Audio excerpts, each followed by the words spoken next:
about the principal. She agreed to pay her share. She caused damage. She thinks she can just walk away from her responsibilities. I'm not letting her. I explained the steps I had taken. The polite text, the payment request, the certified letter. I told her Jenna had refused every single time. I'm not trying to make her life hard, I said. I'm just holding her accountable. There was a long pause on the other end of the line. She told us you were being controlling and kicked her out for no reason. Chloe said quietly. She left out the part about the drink, the bills, and the wall. I just said, I have pictures of all of it, Chloe. I could hear her sigh. I believe you, she said. I'm sorry you're dealing with this, Miss Sister. She has a habit of making her own reality. We hung up on good terms.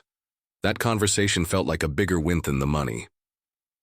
A few days later, the social media campaign started.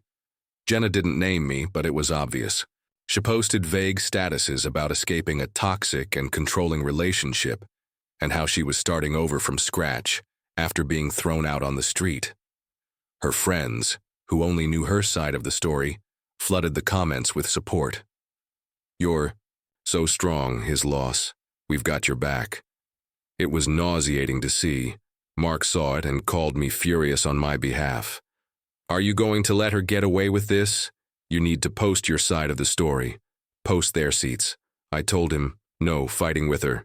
Online is what she wants. I said, it gives her more fuel. It makes me look just as dramatic as she is. I'm not playing that game. My plan was much simpler. We had a handful of mutual friends who were genuinely good people I cared about.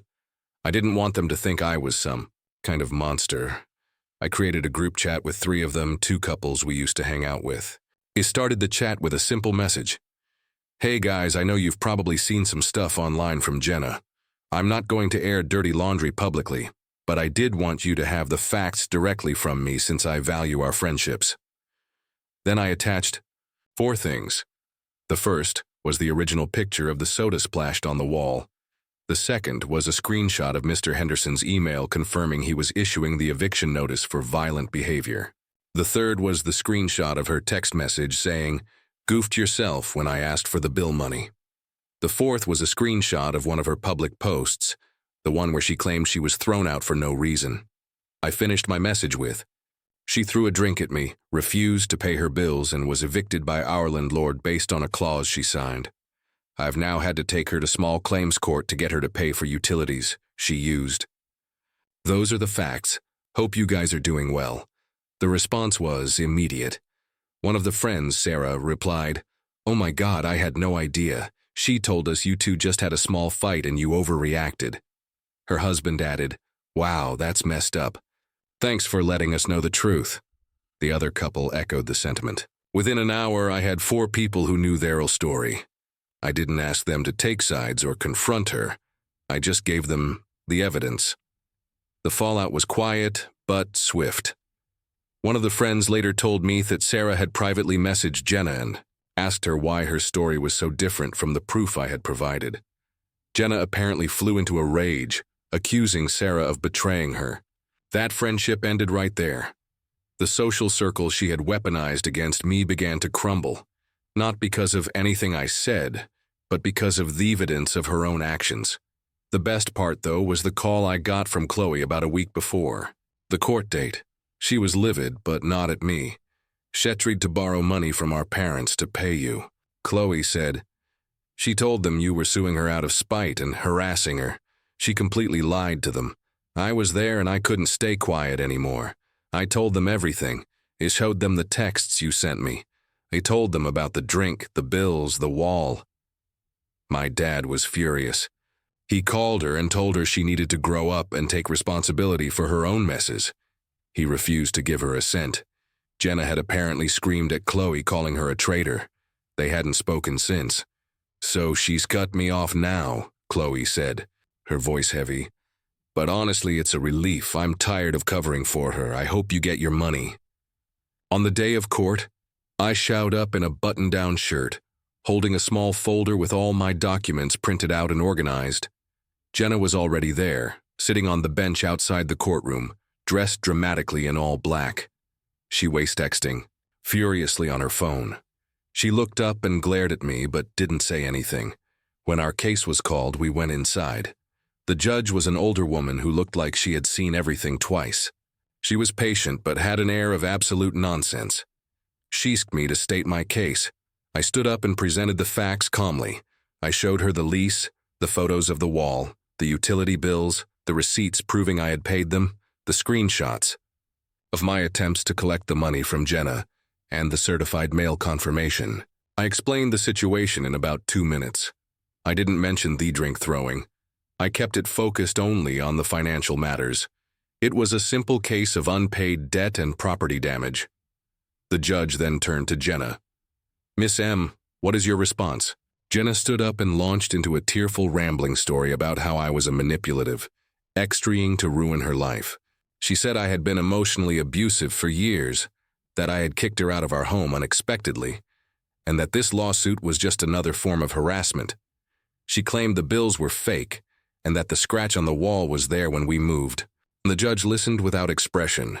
When Jenna was done, she looked down at the paperwork I had submitted. She picked up the photo of the scratch. "You say this scratch was pre-existing, Miss M? Did you note it on your move-in inspection form?" Jenna stammered. "Well, no, we didn't do none of those." The judge then looked at the lease agreement. "This is your signature here, correct?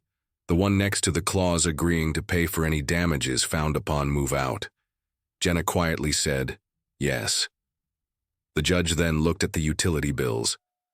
"And these bills cover the period when you were living in the apartment, do they not?" Jenna had to admit that they did, and you have no proof that you paid your portion of these bills. He was supposed to handle it. She tried. "That's not what the bill says," the judge said, pointing. "The account is in your name." One of the major bills, the electricity, had been in her name. It was an oversight on my part not to have it changed earlier, but it worked in my favor now. Her argument completely fell apart. The judge was quiet for a moment. Then she said, "This is a straightforward case of unresolved shared expenses. The evidence provided by the plaintiff is clear and documented. The defendant's testimony is emotional, but lacks any factual basis or evidence to refute the claim." She banged her gavel judgment for the plaintiff in the amount of $387.54 plus the $50 filing fee total of $437.54. "You will receive payment instructions. By mail, Miss M. Do not be late." Jenna just stood there, her mouth open. She looked completely stunned. I just gathered my papers, said, "Thank you, Your Honor," and walked out of the courtroom. I didn't look back at her. Driving home, I didn't feel ecstatic or triumphant. I just felt quiet. The whole thing was finally over. The money would eventually show up, or I'd have to file another form to garnish it. But the principle was settled. The judgment was a piece of paper. That said, you were right, the facts matter. That was worth more than the $43,754 a few weeks went by. I got a check in the mail from the court collections office for the full amount she had paid. I guess the threat of further legal action was enough. I used the money to buy a new bookshelf and a new lamp, replacing the ones she'd taken. The apartment started to feel like my own space. The energy was different. It was calm. One evening, I was sitting on my couch reading a book. My phone buzzed. It was a text from an unknown number. I opened it. "I hope you're happy. You ruined my life over a few hundred. You're a pathetic, lonely man, and you always will be." It had to be her. I looked at the message for a long moment. I thought about all the anger, the stress, the drama of the past few months. I thought about her mocking laughter as soda dripped down my face, and I realized none of it could touch me anymore. I blocked her number. The apartment was quiet, and for the first time in a long time it felt like she threw a drink in my face during an argument and laughed. I just wiped it off. It wasn't the first time she'd done something like that, but it was the last. The argument itself was stupid. Something about me not being enthusiastic enough about her. Friend's new multi-level marketing scheme. We were in the living room, the one we'd shared for 2 years. The television was off. The only sounds were her shouting and then the splash. It was a cold, sugary soda, and it dripped from my hair down onto the collar of my shirt. Her laughter was the worst part. It wasn't a nervous giggle. It was a full-throated mocking laugh as if I were a clown in her personal circus. I didn't say a word. I stood there for a second, thesticky liquid running down my temples, and just looked at her. Her name is Jenna. Her smile was wide and triumphant. I turned, walked to the bathroom, and grabbed a towel. As I dried my face, I could hear her still chuckling in the other room, probably typing out a dramatic version of Thestry to her friends. I took a picture of the dark splash pattern on the light gray wall behind where I'd been standing, noting the time on my phone's camera, 9:14 p.m. Then I took another of the puddle on the hardwood floor, cleaned up her mess, went into our bedroom, and closed the door. Our landlord, Mr. Henderson, is an old-school guy. He owns 3 properties on our street and lives in one of them. He's retired military, keeps everything immaculate, and has a zero-tolerance policy for drama. It's right there in the lease agreement we both signed. I had a digital copy saved in my email. I opened my laptop, found the PDF, and scrolled to Section 12B. It was titled Tenant Conduct. The clause was clear. Any act of aggression, violent behavior, intimidation, or intentional property damage is grounds for immediate termination of the lease for the offending party. I composed a short professional email. The subject line was, Incident Report, Apartment 3B. I wrote, Dear Mr. Henderson, I am writing to report an incident that occurred tonight at 9:14 p.m. During a verbal disagreement, my co-tenant, Jenna M., threw a drink at me inside the apartment, resulting in a mess on the wall and floor. I have attached time-stamped photos for your reference. This is not the first time her anger has escalated to a physical action, but it's the first time I have felt the need to formally document it.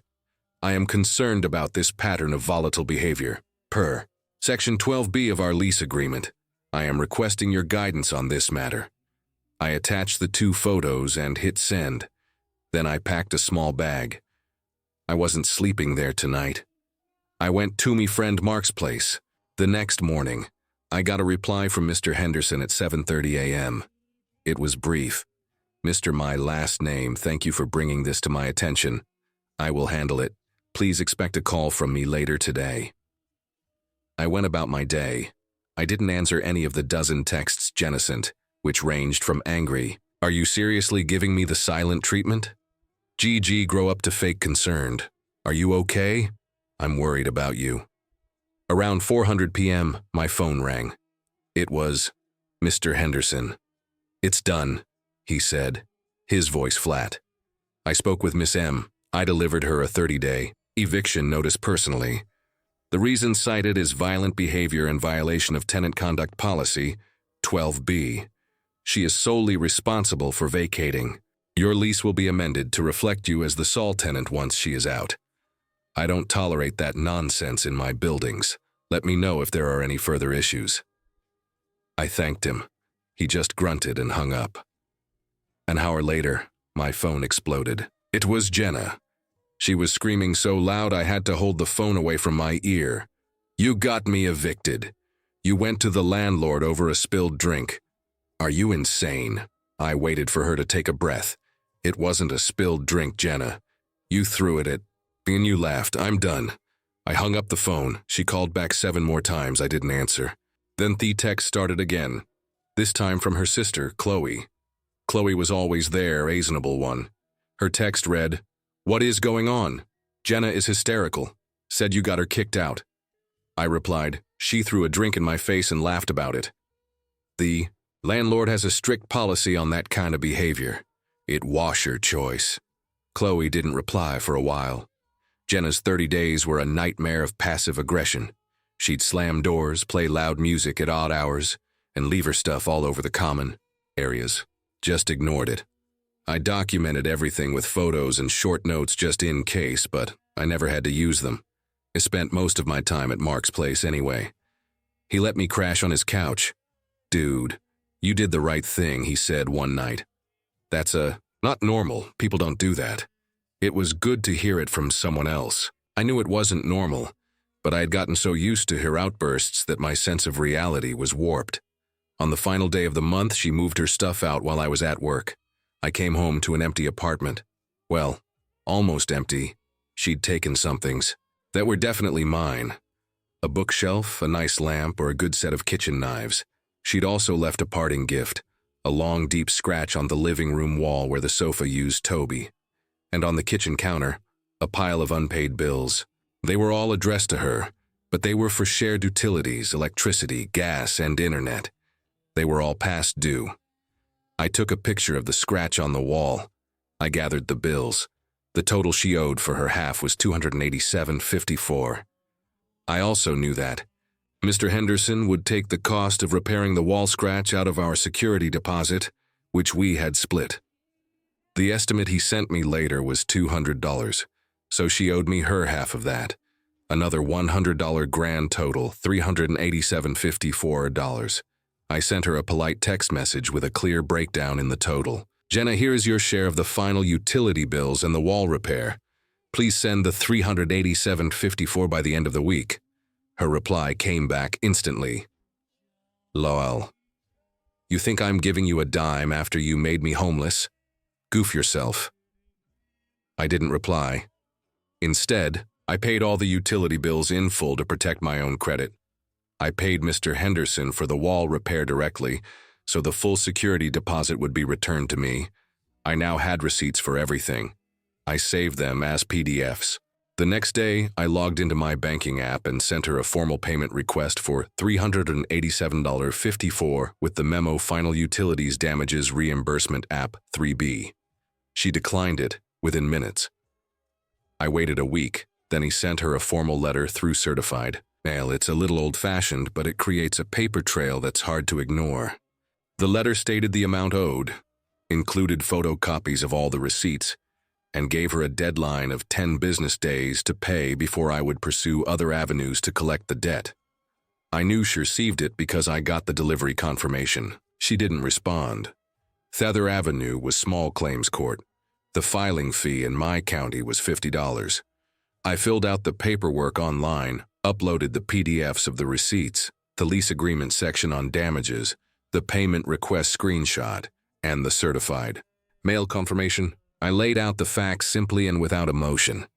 A week later, she was served with a notice to appear in court. That's when her sister Chloe called me. She sounded exhausted. She just called me crying and screaming that you're suing her over less than $400. Really? I was calm. Chloe, it's not about the money. It's